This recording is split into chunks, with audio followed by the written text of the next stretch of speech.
I will continue to resist the urge to play another free-to-play game. Yeah, I will say that this one does. They've been much smarter about making the free-to-play units that you get like actually good and worthwhile, so that you don't feel like you're, totally suffering for not getting the units that you actually pay for, which is nice. Yeah. But yeah, it's a thing that is very understandable to not want to get into a gacha type of game. Yeah, and then I have a friend who was playing it and was showing me, and I was like, oh, this really looks sweet. And I was like, oh, can we co-op? And they were like, no. And I was like, oh. Yeah, that is the great tragedy of Star Rail is not having co-op. We did a whole bunch of Star Rail content. So how was your day? Yeah, no, I just went to Costco. I haven't done anything super interesting yet. Played a bunch of Street Fighter 6 yesterday. That was really fun. Yeah, Street Fighter 6 is awesome. Oh, have you played it? I have not played it myself, but I've been watching Heather, my wife, play it a bunch. Nice, that's cool. I just have not really had a lot of energy for video games lately. Mm-hmm. I don't know. I was on a video game kick for a while, and then you know how the ADHD thing works. It was just like, Right, like I haven't read a book in like 9 months. I remember books. Yeah. Yeah. I'm in a book phase right now. Oh, nice. Because part of it is because I did write a novel, and I want to I heard about that on your accessibility episode. That's so cool. Yeah, I want to get it published. So yes. I'm like weight training with other genre fiction books.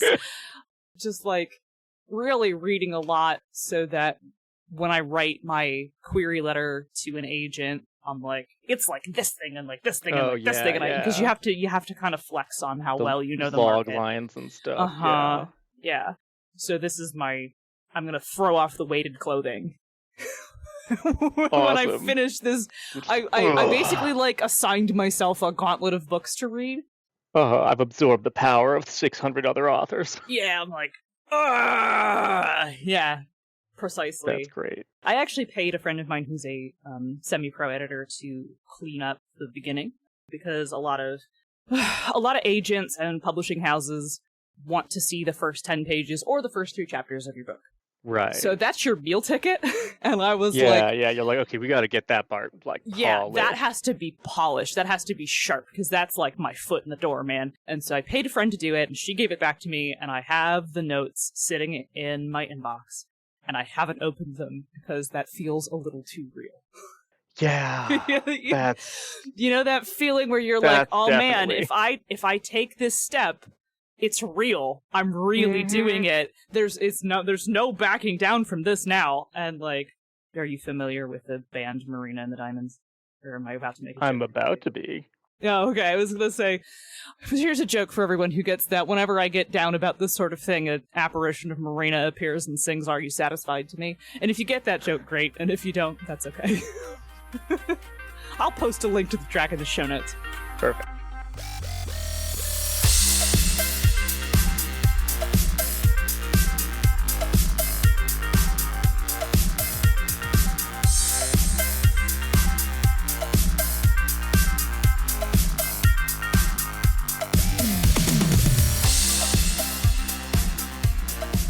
Welcome to Bonus Experience. Yeah! We are a podcast with a deeper look at the play experience and the finer details of running and writing games. And we are queer people speaking with authority about games. And yes, we swear, die mad about it. Please. Just do yourself a favor. Just go right ahead and die mad about it. I am your Polestar host. I'm Monica. I am a developer and a designer for hire. I've worked on a whole lot of things, from Trinity Continuum games to a handful of Silent Second Edition books to probably the thing I am best known for, which is the mechanical design and development of Exalted Essence. But I'm not here by myself. Alex, take it away. Who are you? Tell our audience who you are and what you've done. Hi, everyone. So happy to be here. I'm Alex Guerrero, and I am a TTRPG designer and writer. And I've recently written for Exalted Essence a couple of cool things, so that's been very exciting. Yeah. absolutely longtime fan of the show, and it turns out that if you're a fan of this show for long enough, you can like segue it into work opportunities and being on it. So like, live your dreams, everyone. I am proof that apparently this is a thing that can happen.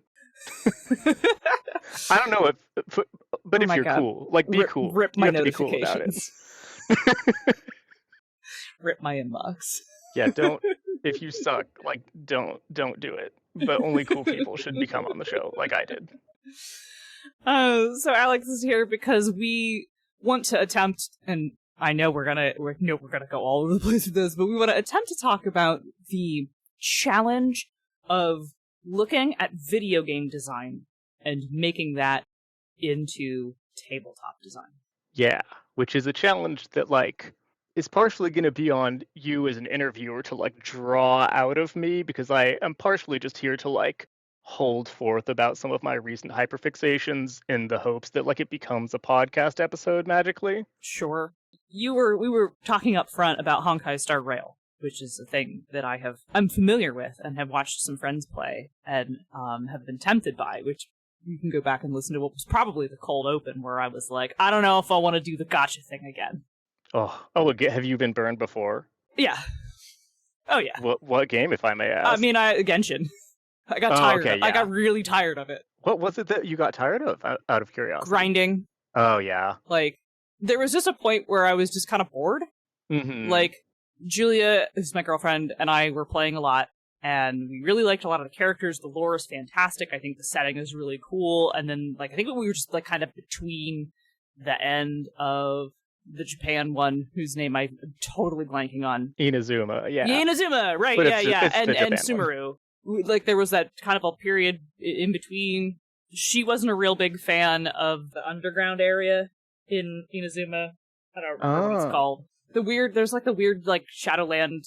Dude, it's been so long. Yeah, They added another area. It was kind of hard. It was neat lore-wise, but it was sort of a pain in the ass if you weren't really a min-maxer. Yeah. Which she wasn't. And there's we were like both... some mist shrouded islands. Yeah, that annoying thing. to navigate. Yeah. And we were both kind of like, I'm tired of playing this for like a couple hours every day. Mm-hmm. And then we just sort of put it down and then didn't pick it back up. Yeah, that's very understandable. That was an amount of a doldrum. So what is it from Star Rail that excites you mechanically that you would want to see in a tabletop game? Yeah, I think I don't know if it's mechanics so much as it is the lore, probably. Okay. Because I feel like they're doing some cool things with the lore in that are also kind of like the lore in Genshin, but they're like doing it faster and better. Okay. Because the interesting thing about Genshin's writing for me is that it kind of really started clicking and really taking off around Sumeru, which of course you haven't seen, but they do some cool stuff that is also very hard to talk about because it's like absolutely major spoilers that I would feel kind of bad about spoiling for the general public, because like it is such a gift to be able to find out about those things like as they happen sometimes, where they're like, oh, by the way, like huge features about like how the entire world works and has always worked are now going to be revealed to you. And I'm like, that's good stuff, man. One of the things that impressed me the most about playing Genshin and keeps making me kind of want to pick it back up maybe is that the writing was really fantastic. Yeah. It's like truly a fantastically well-written game. And they won't do it, but I would pay $60 or more crisp American US dollars for just like the game as an RPG. Like no online nonsense, no grinding except for normal grinding that one expects from a packaged game. Right. But if you could play it like it was a Dragon Age, you'd just be in there. Yeah, like if I could play like a Dragon Age or a SMT or a Persona or whatever. Like an Elden Ring. Like I do not care if this game is 120 hours long. It's super good. Yeah. Like because it's just so dense with delicious content. Yeah, and pretty much all the characters you can recruit are story important in some regard. So like, it would be cool to have the characters either be playable as regular party members, like a Suikoden, where you get like a massive group of people who you can put in your party. I love RPGs where you have like just a million people who you can put in your party.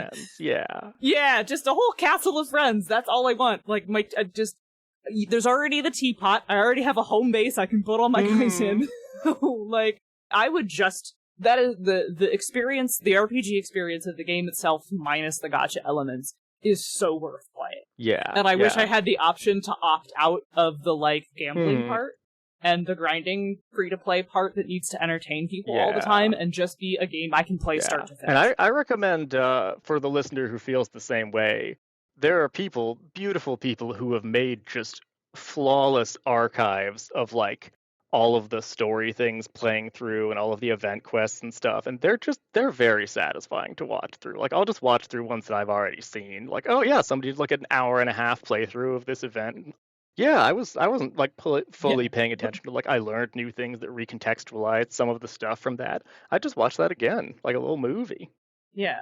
So what is it about the Star Rail setting that catches your eye and makes you want to play in that world? Yeah, I think the thing, I was trying to think of, like, do I have a thesis statement here? And, like, I'm not sure if I do, but I think it's something around they're creating a sense of mystery really effectively. Okay. Because they do this wonderful thing of, like, we're going to show you some stuff that is going to be really wild and is not going to mean anything to you, but you can tell that it means something to us.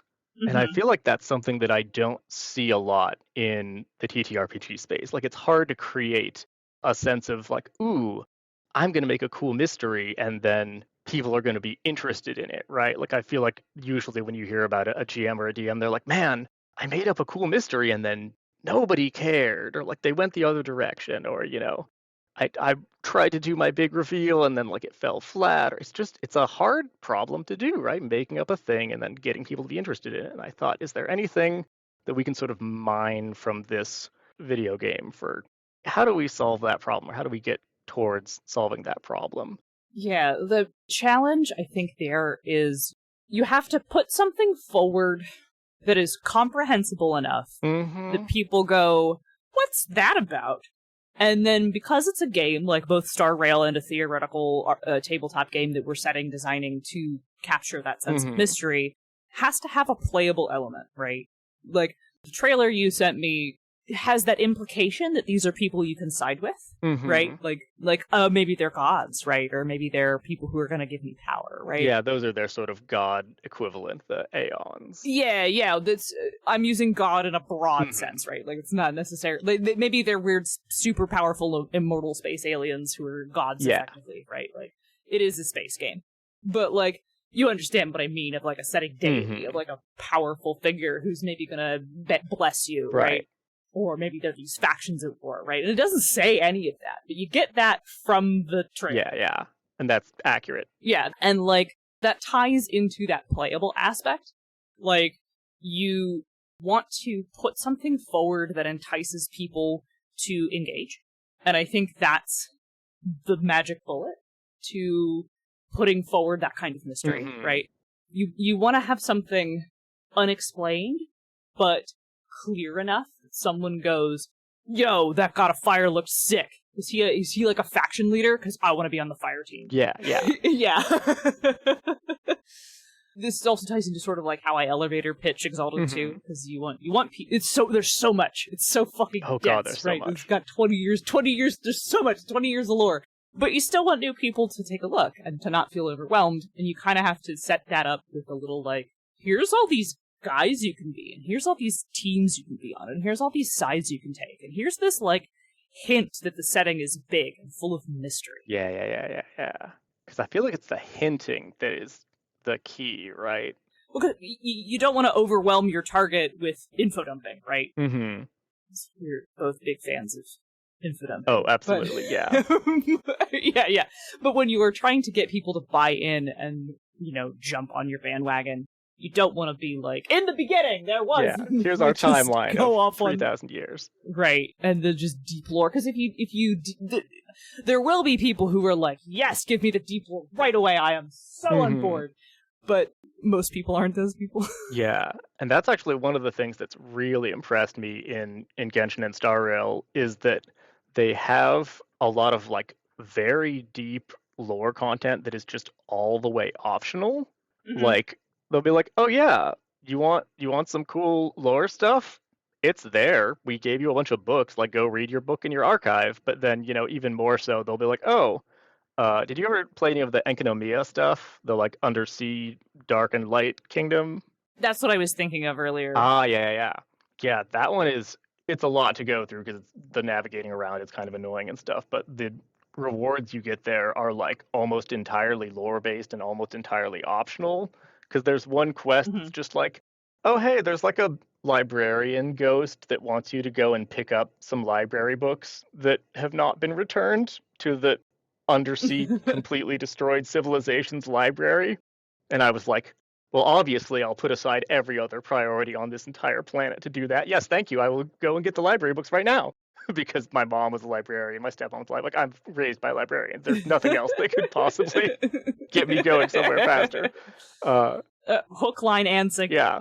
And I'm like, oh, books? The books have lore. I would love to do that, yeah. And of course, you get like some totally regular books that are about like, oh, here's how like the tides work and some reports on that. And then a thing that's like, oh, here's some experimental reports about how like coral was grafted onto the bodies of these dragon things. And you're like, wait, hold up. You mean the same dragons that I just was told to go get coral from for the quest I did? I thought that was a good thing, but these guys were experiment subjects? That's more complicated than I thought. What? Suddenly I'm recontextualizing the whole purpose of my trip here. Like, ooh, it's so good. I love it. Yeah. And then there's another book that's like, hi, this is a really weird, like, fragmentary myth that is definitely giving you some of the extremely deep knowledge about, like, the whole backstory of the game that we still don't even know what it is yet. Here's some names that you should probably remember later. And you're like, okay. So, like, you would have, I have friends who have not finished that section because it's a little bit annoying. Right. And I'm just like, listen, I can't tell you why, but you should really go back and do that library book quest because it's very important. If anyone also wants to have someone else tell them about these things, Ashikai is a really great, like, lore analyst on YouTube who just does the deep dives for you and goes and looks up every single thing and finds every reference and just lays it out in these beautiful videos that tell you everything. Oh, they're so good. I think it's hard when you are running a game to seed that kind of thing in. Because it really is about seeding, right? Yeah, because a lot of this is very, very, very difficult to do when you're running a game. Especially if you're going to use, like, if you want to play a Genshin-style game and you're going to use, like, kind of a high-powered game engine. Like, I can think of a lot of... I would... If you are playing Genshin in D&D, I'm going to tell you right now, you're fucking it up. You're doing it wrong. Yeah, oh my gosh. Oh, please don't. Like, it's not going to hit. It's not going to hit right. Say stop. Don't do it. Please don't do it. Please pick a game that copies the sort of exciting action RPG elements that will feel like you are playing Genshin, where you're like running around enemies and, dropping your specials and, building up to hitting an ultimate. Can I do this without plugging Essence? No, I can't. I thought, is there a way? There's no way. There's no way. No. You literally build up to doing your special. You literally do build up to doing your special. You literally do. It's an excellent choice for it, honestly. But I could think of other games with like a high action framework that would be just as good. Godbound, perhaps. I think the age system is pretty high action. Story path would be alright. I'm trying to think of other games that have like real good like mobility mechanics in them. Anima Prime by Christian Griffin is one that I've liked from back in the day. Although I think I wonder if the second version of that is out yet. He was working on an Anima Prime Resurgence, which has like, it's got that good anime feeling of like, I'm building up dice and moving them around these pools to like gain power and then unleash it all at once. Yeah. My point is that you want an action game that has some decently robust movement mechanics and like kind of maybe a momentum mechanic where you build up and then you're like, drop my ultimate. Yeah. Lather, rinse, repeat. You want to focus on that. So when you are playing a high-powered game like that, the player characters usually have a lot of control over the narrative, whether the game specifically grants them that or not, because they're going to be succeeding on rolls, they're going to defeat enemies, they're going to win most of the time. So when you are trying to seed that element of mystery, sometimes you were just making up all this lore as you were going, because whatever you had planned is now no longer on the table because the players grabbed the plot and took it in another direction. Right. It turns out that they just got the scepter. And you're like, oh no. Oh no. Right. They just, you thought maybe this would go on a little bit longer, but it didn't. They all passed right away, and you're like, well, okay, scepter's yours. And then I talk a lot, and if you've listened to Systematic Understanding of Everything, I talk a lot about the consequences of success, and this is where I'm like, lean on the consequences of success. What does it mean that they have the scepter now? Because failure probably wasn't really on the table. Who else is interested in it? Who previously owned it? Whose attention do they have now because they've attained it, right? Nice. That's a good way to do it. There are lacunas in those questions that maybe you could seed in that lore you're talking about. Wait, what is a lacuna? It is an unfilled space or a gap Ooh. from a missing portion in a book or a manuscript. Oh, I love that. I had a lacuna in my own vocabulary. Yeah, it's a really good word. That just means a blank space, basically. Yeah, a fruitful void. A fruitful void, it's literally that. And sometimes on the fly, you have to be like, well, I did make up lore for what the scepter is about, right? Like, I did have a backstory for it. And that when the players ultimately succeed, and you have these questions of like, okay, where do we go next? What is the next step? I think as a result, you kind of have to look at those things and be like, oh shit, where can I go from here? Yeah. Because I feel like the thing that's tricky is, how much can you pre-plan, how much can you make up on the fly, and why it's really difficult to replicate the sort of work that they do in these billion-dollar-plus games is because they have teams of like dozens, if not hundreds of writers working on this stuff, right? Like they can afford to have someone go and say, oh, I'm going to give the entire history of this sword and every single person who's ever held it, right? Like you can't do that work as one person. I feel like, if I was really trying to replicate this sort of thing, I would probably do it in some sort of GM-less way of like having different people have responsibility for different things and like writing up different like aspects of stuff maybe, because it's too much for one person to really like, because it's such a lovely like richness and depth, right? Of like everywhere you look you find more stuff, and that's the dream of a wonderful video game or TTRPG world, that you can just look around a corner and be like, what's over there? Oh, there's a bakery. I go into the bakery, right? What's the baker like? But it's hard to fill that stuff in real time as one person, and bless everyone who tries, but like it's too much work for me. So we mentioned GM-less gaming, and I think that there's a really, really important lesson that, because we talked about a whole lot of traditional games. We were talking about games to emulate like a Genshin in. And similarly, you could emulate Honkai Star Rail, which is turn-based, which like lots of tabletop RPGs are by necessity turn-based. Right. It's very, very difficult to play with real people otherwise. But like, we were discussing traditional games, of which GM-less games typically are not. Like, the GM is part of the tradition. But there's mechanical tech from GM-less games that's very important here, and that you could just slot into any traditional game, even D&D. If you must. If that's what you're playing. Where, when this instance to provide that lore and the depth and the setting development presents itself, you can literally just hand that off to everyone else at the table. So, like, your scepter example, right? We've gained the scepter, it has some cosmic significance, right? Then you just turn to the person to your left, if you're the GM, and are like, so now that you've attained the scepter, what about it feels off to you? Ooh, that's so tasty. Right? You just present a question like that to the player next to you, and whatever they say, roll with. And that's lore now, right? So that you can still do the whole everyone contributes to this thing. You just have to turn to the other people at the table and ask them a leading question. And you could do that in any game, right? One thing that I've heard people talk about a lot, and I don't know if anyone has actually done it, like I haven't done it for some reason, is play Microscope by Ben Robbins, which is a wonderful, like, very mechanically well designed, but like freeform in your ability to do whatever you want, like history making game.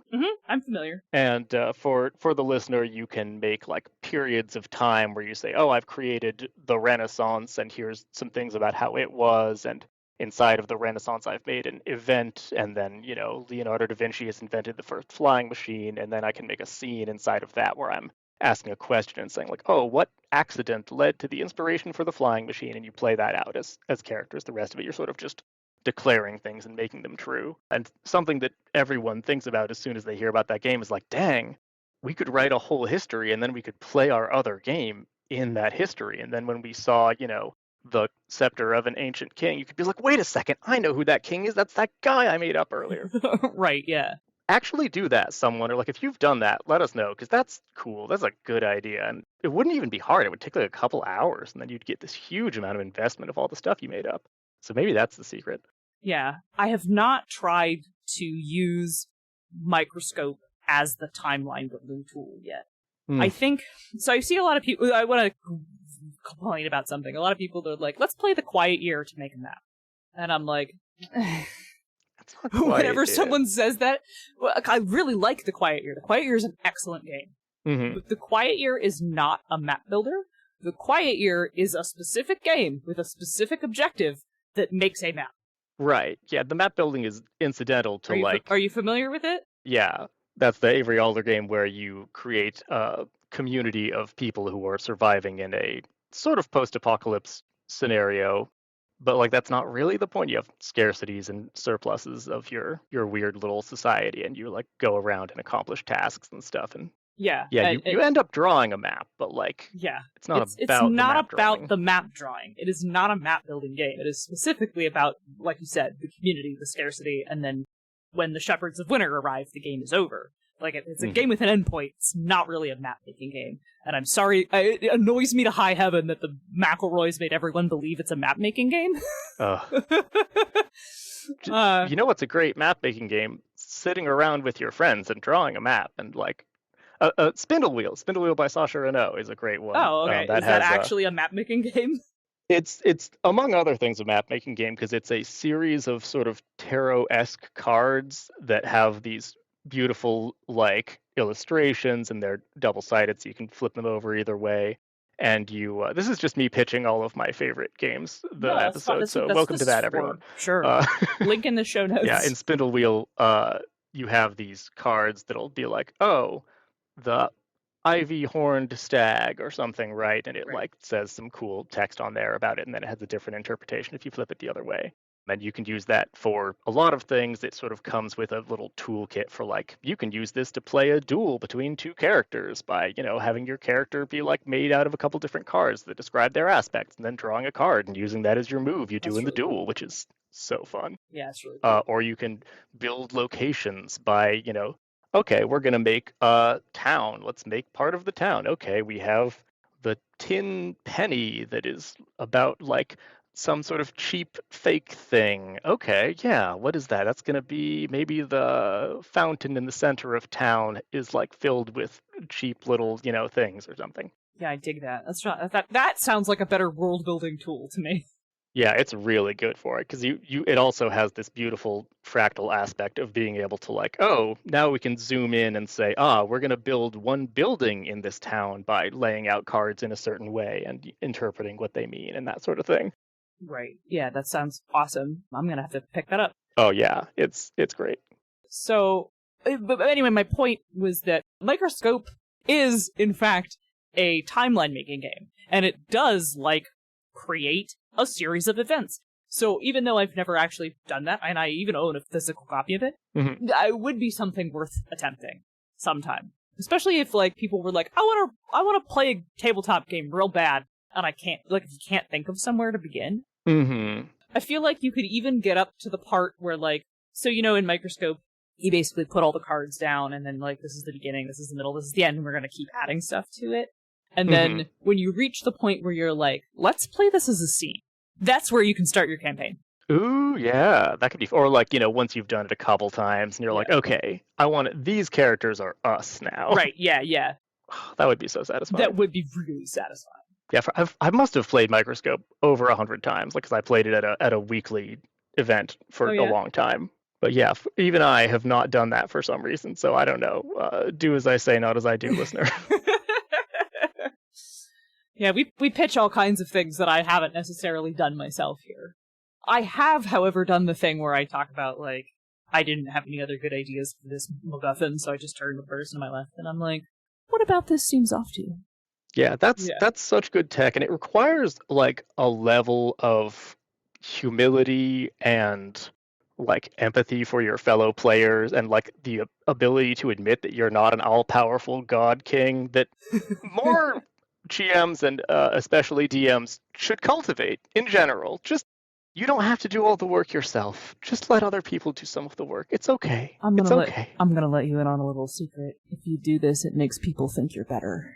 Because you actually will be better. You will literally be better as a person and as a gamer because it's just more fun. You don't have to do everything yourself. It absolutely makes people be like, oh, you're so smart. And I'm like, well, you were almost all the work, actually. Yeah, you've been lied to by Gary Gygax, and he's a gross racist. So, like, we don't need him. Racist Uncle Gary, that's what we call him around here. He's no family of mine. Bringing it back to a couple of things that I feel like are worth stealing from Genshin. Yeah. Whether you can or not, but like try, I guess. One thing that really impresses me in that game is they just have characters like lie to you, even though they're your friends, like about really important fundamental stuff.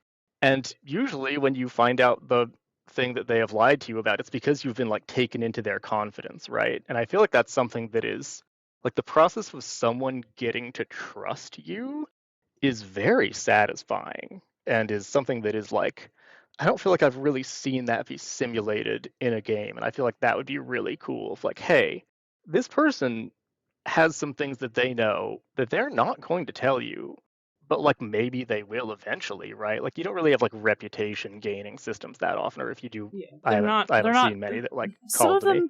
The ones I can think of aren't fantastic, so I'm not going to recommend them. That does, not to be exalted on Maine again, but that does make me think of actually the way social influence works in full 3rd edition, which requires you to spend time with NPCs and like role play with them before you learn their NPCs. That's cool. And then like getting to know someone is an important part of the social influence system. But like, yeah, I can see using the concept from that to be like, no, you have to spend time talking to this character before they'll start telling you things, before you start learning things about them. Like, they'll do these really satisfying things where you can tell that you're coming up against like a security system of like, oh, this nation has an immune system of like, you know, these knights are here to like, hey buddy, what you doing here? What's your business? Like, and it's just such a satisfying feeling to like feel like you're being tested and like seeing if you know certain things, right? Or they do a wonderful version of this in the Sumera region in the desert where like there are just literally puzzles that like teach you things about this culture that no longer exists, and like then you gain clearance levels of like how much you know about the cool desert society that then teach you cool secrets that teach you about their culture, and you're like, oh, okay, this is neat. I'm getting like more and more trusted as I go. And then I'm getting more and more familiar with things. And then I'm like, oh, okay, this is a big deal. Yeah, that's really cool. Yeah. That reminds me of the way Blades in the Dark does its faction mechanics, where you have like, try that, yeah, where you have basically like a list of people in the world, and you have a relationship with them, positive or negative, or not at all. And then like, that system itself is pretty straightforward. Like, if you do things that are bad for them, they like you less. If you do things that are good for them, they like you more. And it progresses during downtime, I think. And I think you can use something that simple, but then kind of like have in your notes things like, oh, at +3 reputation, they will let you into this certain place. Yeah, right? yeah, they're gonna teach you a code or something, right? Like, I love codes. Put codes in your games, everyone. That's the coolest stuff. And you're like, wait a second, that was a code the whole time. Do you mean code is in Cipher, or code is in like in code of conduct? Cipher, yeah. Okay. As in like, oh, you know, you've now learned that when someone says like, open the left hand, that means that they are going to, you know, take action against an enemy. And if they say close the right hand, then that means that they're going to abandon their current pursuit and retreat or something, right? And you're like, wait, I heard some people having a conversation that involved those things earlier, which is also a thing that happens in Genshin. It's really cool. Yeah, that's, dare I say, sexy. Yeah, it's spy stuff is good. Just having characters do spy stuff in non-spy related genres is extremely cool. Alex coming out here to endorse doing spy stuff. Do it. It's fun. Say things that mean more than one thing. Like that's the Genshin experience in a nutshell. It's just like so much of the things that they say mean several different layers of things. And like if you can somehow get that working in a TTRPG, like I'll play it because that sounds cool. BXP is brought to you by the Misdirected Mark Network. Bing! Thank you. Become a BXP patron. Patrons get an extended cut of every episode, episodes early, and a special place to hang out on our Discord, and you can support us for as little as $1 a month. And if you'd rather support BXP without Patreon, you can subscribe on Ko-fi instead, ko-fi.com/bonusexp, or buy our stuff. You can go to bxpcast.com/bxpswag to check out our merch page. But don't forget that BXP is sponsored by Nerdy Kepi. You can get all kinds of rad queer swag, and also Kickstarter-funded Exalted Essence bags that have some really fucking sick art from the book, as well as the logo. I gotta check that out. That art is so good. Yeah, I handpicked the pictures that went on the bag, and they are some of my favorite pieces from the book. Or if you don't like any of those, you can just get the logo. And use code BXPcast to check out for 10% off, which never expires, because all the stuff is pretty fairly priced, so if you're like, man, I really want these really fucking sick shoes, but I can't afford the shoes and this bag, you can always come back and keep using the BXPcast code. Remember that saying nice things is always free, so leave us a good review on Apple Podcasts, Podbean, Google, Stitcher, Spotify, wherever, to help us get more listeners. Tell your friends. That's all I want from you. And if you like bonus experience, you will also like Pandas Talking Games, queer gamers talking about tabletop role-playing games and making outtakes. Join Pandas, Phil, and Senda every Wednesday answering listener questions about playing, running, and designing TTRPGs. Get cozy and let's talk about some games. When you said making outtakes, I thought you were just going to say, and making out. And making out! Just making out! Just 30 minutes of solid wet mouth noises. The pandemic on. Don't they know? I know. How are they doing it remotely? If you want more of this show, you can go to bxpcast.com, part of the Misdirected Mark Network. Bing! You can email bonus experience at bonusexpcast@gmail.com to let us know how wrong I was about the things I was wrong about, or to chime in on other things from games that you are interested in seeing. You can also follow us on Tumblr. We are Bonus Experience, one word. If you want to chat with us directly, we have a Discord, which you can join, tinyurl.com/bxpdiscord, and that'll take you right there. Where can we find you, Alex, if they want to hear more from you? That's a good question. Jeez, I'm not on Twitter as much anymore because it's such a weird. But I haven't moved to another social media either. Yeah. I'm technically at a Fractal Dragon on Twitter. I gotta revive my Tumblr now. Are we going to Tumblr? I'd like to go to Tumblr. It seems nicer there. That's where I am, and I will tell you that people in the tabletop scene on Tumblr actually have discussions with each other. Oh, that's nice, because whenever I go to Twitter, it's just, it feels like the algorithm there just wants to make you sad and angry. And angry, because it does, because that makes you click on things more and spend more time there. And when I realized that it was rotting my brain and making me angry 24/7, so I stopped doing that. It's a dark place. Maybe we should stop going there. So, not on Twitter anymore, potentially on Tumblr. Don't you have a itch.io page? I got an itch.io page, yeah. Plug that. I gotta release another game at some point. I have several games that are have been 99% done for several years now. What a mood, man. Yeah, one of these days. But you can get Dragon Hearts on there. That's a good game. You can go to fractaldragon.itch.io. Are you still doing Unplaytested, or is that over? Not really anymore. Okay. We gotta do it back again one of these days. But yeah, I don't even know if people can go and listen to it anymore. Yeah, everything I'm in is weirdly on hold now. I don't know if I have that much to pitch. It's fine. You don't have to. You can look forward to Alex's writing in Pillars of Creation and in the Exalted Essence Jumpstart. Oh, that's true. That is true. Yeah, that's going to be cool. Yeah. And if you want to hear more of me, I'm a sometimes guest of the Eternal Mooncast, talking about my other special interest, Sailor Moon, which can be found at eternalmooncast.com, as well as the systematic understanding of everything, the Exalted Explainer, at exaltcast.com. I am also Dice-Wizard on Tumblr if you want to follow me there, where mostly I just reblog things that I like, but do occasionally do some long-form posts on game design and game running, which then make people argue with me, but in a Tumblr way. Okay, I'm going to Tumblr right now. Well, that's it for the show. Everybody get out. Whew. And remember, change it if you want to.